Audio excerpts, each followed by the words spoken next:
বালুরঘাট লোকসভা কেন্দ্রের তৃণমূল প্রার্থী বিপ্লব মিত্রের সমর্থনে নির্বাচনী সভায় এসে নিজের প্রাণ সংশয়ের আশঙ্কার কথা বললেন মমতা বন্দ্যোপাধ্যায়। পাশাপাশি অভিষেক বন্দ্যোপাধ্যায়ের প্রাণ সংশয়ের কথা প্রকাশ করেন মমতা বন্দ্যোপাধ্যায়। সম্প্রতি বোমা ফাটাবার কথা বলেন শুভেন্দু অধিকারী। কার্যত নাম না করে শুভেন্দু অধিকারীকে উদ্দেশ্য করে মমতা কুমারগঞ্জের সভা থেকে বলেন, বোমা ফাটাবার কথা বলেছেন কেউ কেউ, আমি আর অভিষেক এখন টার্গেট, আমাদের জীবন পর্যন্ত নিয়ে নিতে পারে এরা ভীষণ ডেঞ্জারাস। এই যে বোমা টোমা ফাটানোর কথা বলছে না, আমিও টার্গেট, অভিষেকও টার্গেট, এরা আমাদের জীবন পর্যন্ত নিয়ে নিতে পারে, এত ডেঞ্জারাস এরা। তাই মনে রাখবেন, নিজেদের নিরাপত্তা নিয়ে আমরা কখনো ভাবি না, আমরা মানুষের নিরাপত্তা নিয়ে ভাবি। এইসব চালাকি, নানা রকম চক্রান্ত যেমন পুলমায় করেছিল, এইগুলো হচ্ছে চক্রান্ত। এই চক্রান্ত ভেঙে দেবই আমরা। এদিনের নির্বাচনী সভা থেকে শুভেন্দু অধিকারীর বিরুদ্ধে একাধিকবার নাম না করে গদ্দার বলে সম্বোধন করে তোপ দাগেন মমতা বন্দ্যোপাধ্যায়। পাশাপাশি বিজেপি প্রার্থী সুকান্ত মজুমদারের বিরুদ্ধে অনুন্নয়ন নিয়ে তীব্র তোপ দাগেন। গদ্দারা যখন বলছেন বোমা ফাটাবো, আমি বলি আগে একটা কালী পটকা ফাটা। বোমা তো তোদের বিরুদ্ধে আমরা ফাটাবো, বোমা তো তোদের বিরুদ্ধে। পিএম কেয়ারের টাকা গেল কোথায়? গদ্দার জবাব দাও, বিজেপি জবাব দাও। কালো টাকা দেশে নিয়ে আসবে বলেছিলে, গেল কোথায়? জবাব দাও। সবাইকে অ্যাকাউন্টে 15 লাখ টাকা করে দেবে বলেছিলে, কেউ পেয়েছেন? 1 লাখ টাকা পেয়েছেন? 2 লাখ টাকা পেয়েছেন? 3 লাখ টাকা পেয়েছেন?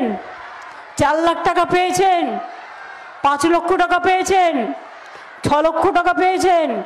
7 লক্ষ টাকা পেয়েছেন? 8 লক্ষ টাকা পেয়েছেন? ঠিক আছে, আমি 15 লক্ষ অবধি যাচ্ছি না, 50,000 টাকা কারো অ্যাকাউন্টে দিয়েছে? তার আবার বড় বড় কথা। সবচেয়ে বড় চোর বিজেপি, সবচেয়ে বড় ডাকাত বিজেপি। বলে কিনা আমরা আবাস করতে দিইনি, 42 লক্ষ আবাস আমরা তৈরি করেছি বাংলায়। যদি সত্যি হয় কান মুলে ক্ষমা চাইবেন, আর যদি সত্যি না হয় মিথ্যেটা বলবেন।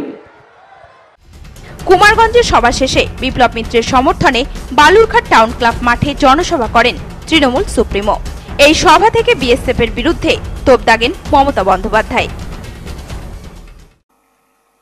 এই দেখুন, আমার কাছে কমপ্লেন আছে। আফতাবউদ্দিন মিয়া কমপ্লেন করছে যে 19 তারিখে দুপুর 12টার সময় আমাদের গ্রামে হঠাৎ করে 4-5 জন বিএসএফ ক্যাম্প ব্যাটালিয়ন থেকে বেরিয়ে বিএসএফ ঢুকে পড়ে উক্ত সময় আমাদের গ্রামে মহিলারা ও লোকজন মাঠে কৃষিকার্য অবস্থায় ছিলেন। বিএসএফরা আমাদের লোকজনকে ডাক দিলে কিছু লোক তাদের কাছে যায়, তারা বিজেপিকে ভোট দেওয়ার জন্য চাপ সৃষ্টি করতে থাকে। তখন আমাদের গ্রামের উপপ্রধান উক্ত স্থানে এসে দাঁড়ান, উক্ত ঘটনার প্রতিবাদ করেন। তৎক্ষণাৎ বিএসএফরা তাদের হাতে থাকা বন্দুক এবং গ্যাস লাঠি দিয়ে গ্রামবাসীগণকে বেধড়ক মারধর করে রক্তাক্ত করে জখম করে এবং বলে বিজেপিকে ভোট না দিলে সবাইকেই গুলি করে মারবো। এত সাহস! ছেড়ে দেবেন সাধারণ মানুষ? আপনার ভোট কেউ কেড়ে নেবে? আমি আগে জীবনে দেখিনি সেন্ট্রাল ফোর্স বিজেপি কোন একটা পলিটিক্যাল পার্টি করত। আমি জীবনে দেখিনি কোন সরকারি কর্মচারী সেন্ট্রাল গভর্নমেন্টের তাদের ডাইরেক্ট বলছে বিজেপিকে ভোট দিতে। আমি জীবনে দেখিনি সিএপিএফ আগের দিনই মৃত্যু ঘন্টা লিখে রেখে দিচ্ছে যে আপনার এখানে গুলি চালিয়েছে তার কারণ এখানে আনলফুল অ্যাসেম্বল হয়েছে। What is this going on?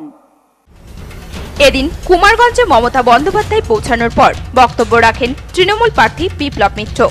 এরপর তড়িঘড়ি কুমারগঞ্জ থেকে বালুরঘাট সভাস্থলে পৌঁছান বিপ্লব মিত্র। পরবর্তীতে মমতা বন্দ্যোপাধ্যায় কুমারগঞ্জের সভা শেষ করে বালুরঘাটের উদ্দেশ্যে রওনা দেয় এবং নির্বাচনী সভা করেন। জোড়া সভা থেকে বিপ্লব মিত্রকে জয়যুক্ত করবার আবেদন জানান তৃণমূল সুপ্রিমো। এদিন মমতা বন্দ্যোপাধ্যায়ের জোড়া সভাতে উপচে পড়া ভিড় লক্ষ্য করা যায়। বিশেষ প্রতিবেদন নিউজ টুডে।